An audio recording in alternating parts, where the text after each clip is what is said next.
तो आप कहते भी देसी रब है।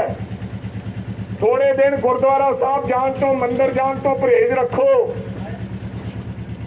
मैं छत्तेआने पिंड गया, 2 मौतां हुईयां, औरतां दियां हुईयां।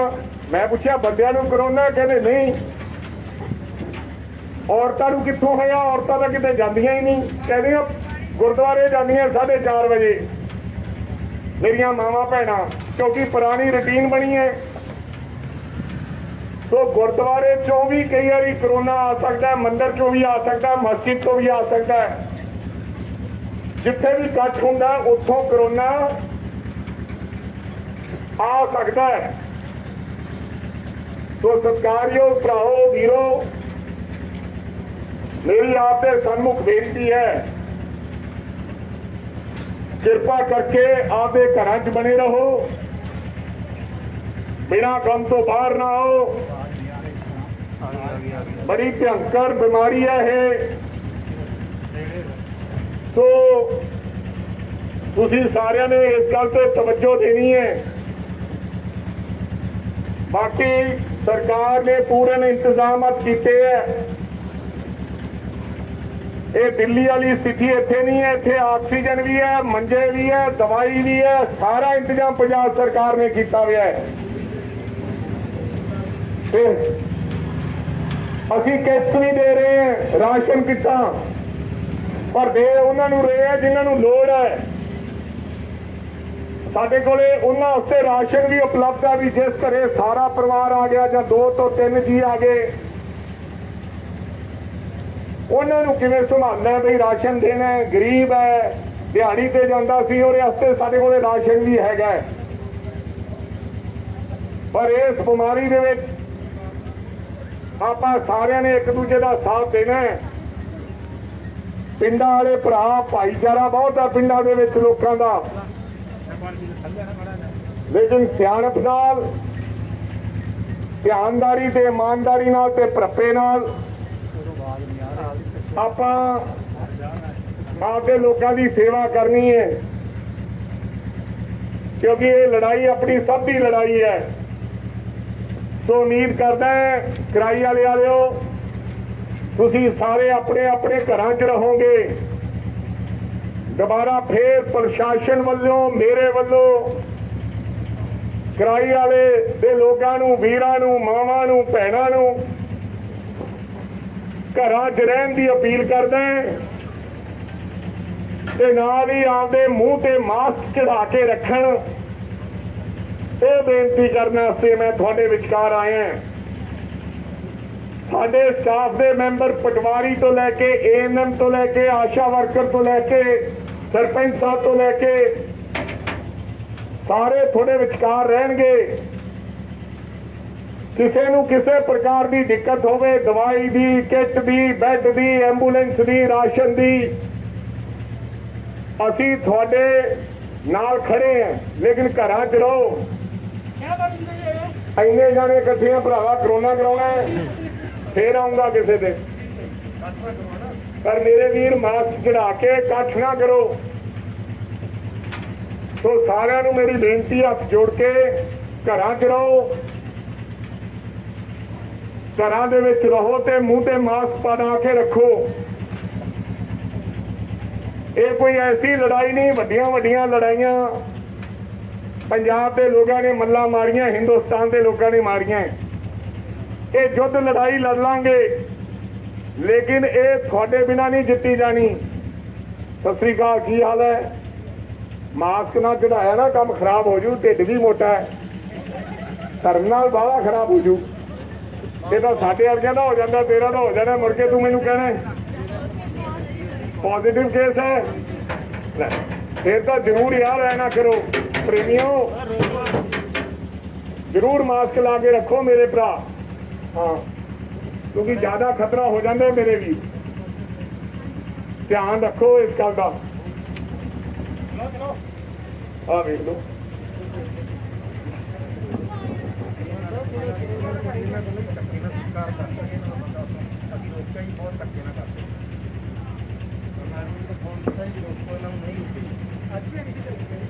ते भाई जी, कल नूं ना क्यों जो एक गल मैनू SDM साहब ने कही है, हुण ਕੱਲ ਨੂੰ ਮੇਰੇ ਵੱਸ ਦੀ ਰੋਗ ਨਹੀਂ ਰਹਿਣਾ। ਮੇਰੀ ਬੇਨਤੀ ਹੈ ਭੋਗ ਤੇ ਵੀ ਇਕੱਠ ਨਹੀਂ ਕਰਨਾ ਤੇ ਕੋਈ ਪ੍ਰੋਗਰਾਮ ਵੀ ਨਹੀਂ ਰੱਖਣਾ। ਕੱਲ ਨੂੰ ਕਿਸੇ ਤੇ ਮੁੜ ਕੇ ਕੋਈ ਕਾਰਵਾਈ ਹੋ ਜਾਏਗੀ। ਮੈਂ ਤਾਂ ਮਸਾਂ ਰੋਕਦਾ ਆ। ਕੱਲ ਵੀ ਕੋਈ ਤੁਹਾਡੇ ਪਿੰਡ ਦਾ ਲਿਖ ਕੇ ਗਿਆ ਵਿਆ ਭੋਗ ਤੇ ਬਹੁਤ ਇਕੱਠ ਸੀਗਾ। ਸੋ ਮੇਰੀ ਬੇਨਤੀ ਹੈ ਇਕੱਠ ਨਹੀਂ ਕਰਨਾ ਤੇ ਕਾਨੂੰਨ ਦੀਆਂ ਹਦਾਇਤਾਂ 'ਚ ਰਹਿਣਾ। ਐਸਡੀਐਮ ਸਾਹਿਬ ਵੱਲੋਂ ਬੇਨਤੀ ਕਰ ਰਹੇ ਹਾਂ। ਫੇਰ ਕੱਲ ਨੂੰ ਮੇਰੇ ਤੇ ਇਤਰਾਜ਼ ਕਰੋਗੇ ਵੀ ਸਾਡੇ ਤੇ ਕਾਨੂੰਨੀ ਕਾਰਵਾਈ ਹੋਗੀ। ਜਿਹੜਾ ਬੰਦਾ ਕਾਨੂੰਨ ਦੀ ਉਲੰਘਣਾ ਕਰੇਗਾ, ਤੁਹਾਡੇ ਪਿੰਡ ਦੇ ਵਿੱਚ ਨੋਡਲ ਅਫਸਰ ਲੱਗਿਆ ਉਹ ਤੁਹਾਡੀ ਇਤਲਾਹ ਦੇਗਾ। ਕੱਲ ਕੋਈ ਪਿੰਡ 'ਚ ਭੋਗ ਸੀ, ਉਹਦੀ ਇਤਲਾਹ ਗਈ ਹੈ ਵੀ ਇਕੱਠ ਜ਼ਿਆਦੇ ਸੀ, ਫਿਰ ਪਰਚਾ ਹੋਏਗਾ, ਤਰੀਕਾ ਭੁਗਤੋਗੇ। ਇਸ ਗੱਲ ਦਾ ਕੋਈ ਫਾਇਦਾ ਨਹੀਂਗਾ। ਸੋ ਮੇਰੀ ਬੇਨਤੀ ਹੈ ਕਿ ਹਰ ਵਿਅਕਤੀ ਆਪਦੀ ਗਲਤੀ ਦਾ ਆਪ ਜ਼ਿੰਮੇਵਾਰ ਹੈ। ਸੋ ਤੁਸੀਂ ਸਿਆਣੇ ਹੋ, ਸਮਝਦਾਰ ਹੋ। ਉਮੀਦ ਕਰਦਾ ਕਿ ਤੁਸੀਂ ਸਾਡੀ ਗੱਲ ਤੇ ਫੁੱਲ ਚੜਾਓਗੇ ਤੇ ਆਪਾਂ ਦੂਰੀ ਬਣਾਈ ਰੱਖਾਂਗੇ। ਮੈਂ ਤਾਂ ਘਰੇ ਦੇ ਜਵਾਕ ਜੱਲਾ ਵੀ ਮੇਰਾ ਕੋਈ ਨੇੜੇ ਆ ਕੇ ਮਿਲਦਾ, ਉਹਨੂੰ ਕਹਿਣਾ ਦੂਰੋਂ ਹੀ ਸਤਿ ਸ੍ਰੀ ਅਕਾਲ ਹੈ ਬਾਈ, ਕਿਉਂਕਿ ਜਿਉਂਦੇ ਜੀਆਂ ਦੇ ਮੇਲੇ ਹੈ। ਇੱਕ ਹੋਰ ਆਈ ਹੈ ਬਿਮਾਰੀ ਕਾਲੀ ਉੱਲੀ, ਬਲੈਕ ਫੰਗਸ। ਉਹ ਸ਼ੂਗਰ ਵਾਲੇ ਮਰੀਜ਼ ਨੂੰ ਹੋ ਜਾਂਦੀ ਹੈ ਜੇ ਟੀਕੇ ਉਹਨੇ ਜ਼ਿਆਦਾ ਗਰਮ ਲਾਉਣੇ ਪੈਂਦੇ ਆ ਉਹਨੂੰ ਬਚਾਉਣ ਵਾਸਤੇ। ਤੇ ਮੇਰਾ ਖਿਆਲ ਉਹ ਇਸ ਕਰਕੇ ਉਹ ਵੀ ਹੋਣ ਲੱਗ, ਪਤਾ ਨਹੀਂ ਹੁੰਦੀ ਕਿਉਂ ਹੈ। ਫਿਰ ਉਹਦੇ ਨਾਲ ਜਬਾਲਾ ਕੱਢਣਾ ਪੈਂਦਾ, ਅੱਖ ਕੱਢਣੀ ਪੈਂਦੀ ਹੈ ਤੇ ਪੈਸੇ ਲੱਗਦੇ ਤੇ ਟੀਕੇ ਮਿਲਦੇ ਨਹੀਂ। ਸੋ ਮੈਂ ਆਪ ਨੂੰ ਬੇਨਤੀ ਕਰਨਾ ਚਾਹੁੰਦਾ, ਕਰਾਈ ਵਾਲਿਓ ਕਿਰਪਾ ਕਰਕੇ ਸਾਰੇ ਧੰਮਲ ਬਣਾ ਕੇ ਰੱਖੋ, ਸ਼ਾਂਤੀ ਬਣਾ ਕੇ ਰੱਖੋ। ਸੱਥਾ ਜਮੈਣਾ ਬੰਦ ਕਰ ਦਿਓ, ਦੁਕਾਨਾਂ ਤੇ ਇਕੱਠ ਬੰਦ ਕਰ ਦਿਓ, ਫੱਟਿਆਂ ਤੇ ਤਾਸ਼ ਖੇਡਣੀ ਬੰਦ ਕਰ ਦਿਓ। ਗੁਰਦੁਆਰੇ ਮੰਦਰ ਮਸਜਿਦ ਜਾਣਾ ਇੱਕ ਵਾਰੀ ਰੁਕ ਜਾਓ। ਸੋ ਇਹ ਮੇਰੀ ਬੇਨਤੀ ਹੈ। ਮੋੜਾਂ ਤੇ ਖੜ ਕੇ ਇੱਕ ਦੂਜੇ ਨੂੰ ਇੱਧਰ ਉੱਧਰ ਗੱਲਾਂ ਕਰਨ ਦੀ ਕੋਸ਼ਿਸ਼ ਨਾ ਕਰੋ ਤੇ ਮਾਸਕ ਬਣਾ ਕੇ ਰੱਖੋ, ਮਾਸਕ ਪਾ ਕੇ ਰੱਖੋ। ਇੰਨੀਆਂ ਬੇਨਤੀਆਂ ਕਬੂਲ ਕਰਿਓ ਤੇ ਅਸੀਂ ਹਾਜ਼ਰ ਹੈ। ਕਿਸੇ ਨੂੰ, ਕਿਸੇ ਪਰਿਵਾਰ ਨੂੰ ਕਿਸੇ ਤਰ੍ਹਾਂ ਦੀ ਤਕਲੀਫ ਆਉਂਦੀ ਹੈ,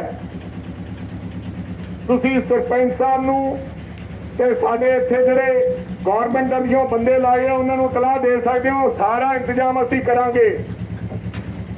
ਉਮੀਦ ਕਰਦਾ ਹੈ ਕਿ ਕਰਾਈ ਵਾਲੇ ਮੇਰੇ ਭਰਾ ਵੀਰ ਹੁਣ ਆਪਦੇ ਘਰਾਂ 'ਚ ਰਹਿਣਗੇ, ਸਾਨੂੰ ਕਹਿਣ ਦੀ ਲੋੜ ਨਹੀਂ ਪਏਗੀ।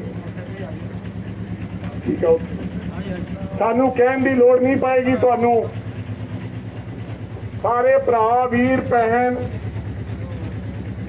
ਆਪਦੇ ਘਰਾਂ 'ਚ ਰਹੋ। ਆ ਭੁੰਦੜ ਪਿੰਡ ਤੁਹਾਡੇ ਨਾਲ ਹੈ। 150 ਪੌਣੇ 200 ਕੇਸ ਆਇਆ ਜਿਹੜਾ ਅਸੀਂ ਕੰਟਰੋਲ ਕਰ ਲਿਆ, ਪਰ ਲੋਕਾਂ ਨੇ ਬੜਾ ਸਾਥ ਦਿੱਤਾ। ਭੁੰਦੜ ਪਿੰਡ ਦਿਆਂ ਨੇ ਘਰਾਂ ਚੋਂ ਨਹੀਂ ਨਿਕਲੇ ਤੇ ਤੁਹਾਡੇ ਜਿਹੜੇ ਇੰਨੇ ਕੇਸ ਆ 50, ਜੇ ਤੁਸੀਂ ਸਾਥ ਦਿੱਤਾ ਤਾਂ ਅਸੀਂ ਇਹ 50 ਕੇਸ ਵੀ ਜ਼ੀਰੋ ਤੇ ਲਿਆਵਾਂਗੇ। ਤੇ ਪਿੰਡਾਂ ਦੇ ਵਿੱਚ ਕਈ ਪੰਜਾਬ ਦੇ ਵਿੱਚ ਐਸੇ ਪਿੰਡ ਹੈ ਜਿਨ੍ਹਾਂ 'ਚ ਇੱਕ ਵੀ ਕੇਸ ਹੈ ਨਹੀਂ, ਕਿਉਂਕਿ ਉਸ ਪਿੰਡ ਦੇ ਲੋਕ ਬੜੇ ਸਿਆਣੇ ਹੈ, ਬਾਹਰੋਂ ਕਿਸੇ ਨੂੰ ਆਉਣ ਨਹੀਂ ਦਿੰਦੇ, ਭੋਗ ਤੇ ਇਕੱਠ ਨਹੀਂ ਹੋਣ ਦਿੰਦੇ ਤੇ ਸੱਥਾਂ 'ਚ ਬਹਿਣਾ ਬੰਦ ਕਰਤਾ ਤੇ ਉਹਨਾਂ ਦਾ ਪਿੰਡ ਇੱਕ ਵੀ ਕਰੋਨਾ ਪੋਜ਼ਿਟਿਵ ਨਹੀਂ ਹੈ। ਆਪਣੇ ਪਿੰਡਾਂ ਵਾਲਿਆਂ ਨੇ ਚੌੜ 'ਚ ਹੀ ਕਰਾ ਲਿਆ। ਨਹੀਂ, ਪੰਜਾਬ 'ਚ ਬਿਮਾਰੀ ਆਉਂਦੀ ਨਹੀਂ ਸੀ। ਪੰਜਾਬ ਦੇ ਲੋਕ ਸਿਹਤਮੰਦ ਵੀ ਹੈ, ਚੌੜ 'ਚ ਕਰਾ ਲਿਆ। ਕਹਿੰਦੇ ਨਹੀਂ ਕਰੋਨਾ ਤਾਂ ਹੈ ਹੀ ਨਹੀਂ, ਤੇ ਫਿਰ ਜਿਹਨੂੰ ਹੋ ਗਿਆ ਉਹਨੇ ਪਰਵਾਹ ਹੀ ਨਹੀਂ ਕੀਤੀ। ਇਸ ਕਰਕੇ ਇੱਥੇ ਜਿਹੜੀ ਮੌਤ ਦੀ ਰੇਸ਼ੋ ਆ ਉਹ ਵੀ ਜ਼ਿਆਦੇ ਹੈ। ਤੋ ਕੀ ਹਾਲ ਹੈ ਤਗੜੇ ਹੋ? ਆਹ ਤਾਂ ਟੀ-ਸ਼ਰਟ ਮੇਰੀ ਹੈ, ਮੈਰਾਥਨ ਕਰਾਈ ਸੀ, ਉਦੋਂ ਤੂੰ ਭੱਜਿਆ ਸੀ। ਉਹ ਠੀਕ ਹੋ? ਘਰੇ ਪਰਿਵਾਰ? ਭੈਣ ਜੀ ਸਤਿ ਸ਼੍ਰੀ ਅਕਾਲ। ਸੋ ਮੇਰੀਆਂ ਭੈਣਾਂ ਵੇਖਦੀਆਂ ਵੀ ਪਤਾ ਸਾਰਾ ਵੜਿੰਗ ਨੂੰ, ਜੇ ਮੈਨੂੰ ਪਤਾ ਨਾ ਹੋਵੇ ਤੇ ਮੈਨੂੰ ਕੱਲ ਦੇ ਜਵਾਕ ਨੂੰ ਕੌਣ ਆਉਣ ਦਿੰਦਾ ਸੀ ਅੱਗੇ। मैं तो दस दिना भी फलाने के घरे बेरी लगी सी, इत्थे जीरा लग्या सी ते आ हुण जीरा है नहीं ते बेरी है नहीं। सज्जे मोड़ ला, गड्डियां उत्ते मंगा लो। तो सारिਆਂ ਨੂੰ मेरी पुरजोर बेनती है, सारे भरावां ਨੂੰ ਭੈਣਾਂ ਨੂੰ कि सारे आपदे घरां 'च बने रहो ते कोई घरां तो बाहर ना निकलो। दोबारा फिर किराए वालिਆਂ ਨੂੰ अखीर ते हथ जोड़ के बेनती करदा है, SDM साहब अज आए हैं बेनती करने वास्ते, DSP साहब मेरे नाल आए हैं, SMO मैडम आए हैं, सारा प्रशासन आया है। सो कृपा करके उम्मीद करदा कि तुसी घरां तो बाहर नहीं निकलोगे। सो आपां इस लड़ाई ते इस महामारी ते जित पा लांगे। नाल ही नाल मैं प्रशासन दा धन्नवादी हां, खास करके मेरियां भैणां दा, आशा वर्करां ते ANM दा, ਜਿਹੜੀਆਂ दिन रात पिंड 'ਚ ਰਹਿੰਦੀਆਂ सेवा करदियां। साडे नोडल अफसर साहब दा, पटवारी साहब दा, सरपंच साहब दा, पिंड वालियां दा, क्योंकि ये थल्लड़े लैवल ते काम करते हैं, ये थोड़े ज्यादा रहिंदे आ, थोनू इतलाह दिंदे रहिंदे, इन्हां दी गल सुनिया करो और इन्हां दे मगर लग्या करो, इन्हां नू पुछ के कोई काम करया करो। आ करोना तो साडी जरूर मन्नो, साडी हथ जोड़ के बेनती है थोनू सारिआं नू ते उम्मीद करदा किराए वालिओ, जिन्ने दिन पिंड दे विच करोना दे मरीज है मुकम्मल क्लीयर नहीं हुंदा, उन्ना दिन तुसीं आपदे घरां 'च रहोगे, बाहर नहीं निकलोगे। तुहाडा सारिआं दा धन्नवाद। ते किसे नूं किसे तरह की तकलीफ होवे साडे इन्हां भैणां नाल संपर्क कर लो, सरपंच नाल कर लो, पटवारी साहब नाल कर लो, असीं सारियां सहूलतां मुहैया करावांगे। एंबूलेंस तो लेके, हस्पताल तो लेके, बैड तो लेके, दवाई तो लेके, राशन तो लेके, जिन्हों जो जरूरत हुई वो प्रोवाइड करावांगे। पंजाब सरकार ने सारिया चीज़ां उपलब्ध करा के रखी हैं। थोड़ा सारिਆਂ ਦਾ ਧੰਨਵਾਦ। वाहिगुरू जी का खालसा, श्री वाहिगुरू जी की फतेह।